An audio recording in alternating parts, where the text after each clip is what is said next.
നമുക്കെല്ലാവർക്കും പ്രിയപ്പെട്ടൊരു പാട്ടുകളിലൂടെയും സിനിമകളിലൂടെയും ഇൻസ്റ്റാഗ്രാമിലൂടെയും പരിചിതമായൊരു സ്ഥലം. ഒരിക്കലെങ്കിലും ഇവിടെ വരണം എന്ന് ആഗ്രഹിച്ചൊരു സ്ഥലം.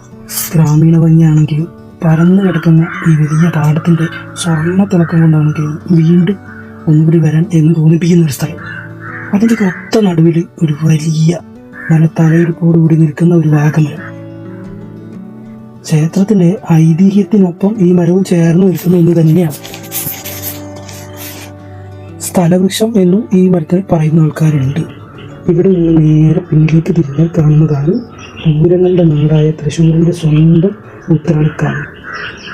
ഇവിടുത്തെ ഐതിഹ്യം പണ്ട് കാലത്ത് ഉത്രാളി എന്ന സ്ഥലം പുല്ലരിയാൻ വന്നപ്പോൾ അടുത്തുണ്ടായ കല്ലിൽ അരിവാട് തട്ടി കല്ലിൽ നിന്ന് ചോര വിടുകയും അതിൽ ദൈവിക സാന്നിധ്യം ഉണ്ടെന്ന് അവർ വിശ്വസിക്കുകയും കേളത്തച്ഛൻ എന്ന ഒരാൾ ആ ചൈതന്യത്തെ ഇവിടെ കുടിയിരുത്തി എന്നാണ് പറയുന്നത്. ഇതിൻ്റെ മറ്റൊരു വശം എന്ന് പറയുന്നത് കേളത്തച്ഛൻ മൂകാംബിക ദേവിയുടെ ദർശനം ഉണ്ടാവുകയും കേളത്തച്ഛൻ സങ്കടം ഉയർത്തി അത് പ്രകാരം കേളത്തച്ഛൻ്റെ കൂടെ ദേവി ഇങ്ങോട്ട് വരികയും ചെയ്തു. അങ്ങനെ ഇവിടെ കുടിയിരുത്തി എന്നൊരു വിശ്വാസം കൂടെ ഉണ്ട്.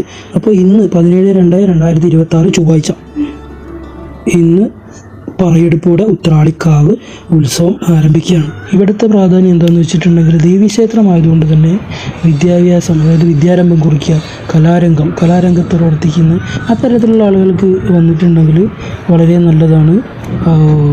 അവർക്ക് പറ്റുന്നൊരു ഉപാസനാമൂർത്തി തന്നെയാണ് ഉത്രാളിക്കാവിലമ്മ. ഇത്രയും പറഞ്ഞുകൊണ്ട് ഞാൻ വൈൻഡപ്പ് ചെയ്യുന്നു. നന്ദി, നമസ്കാരം.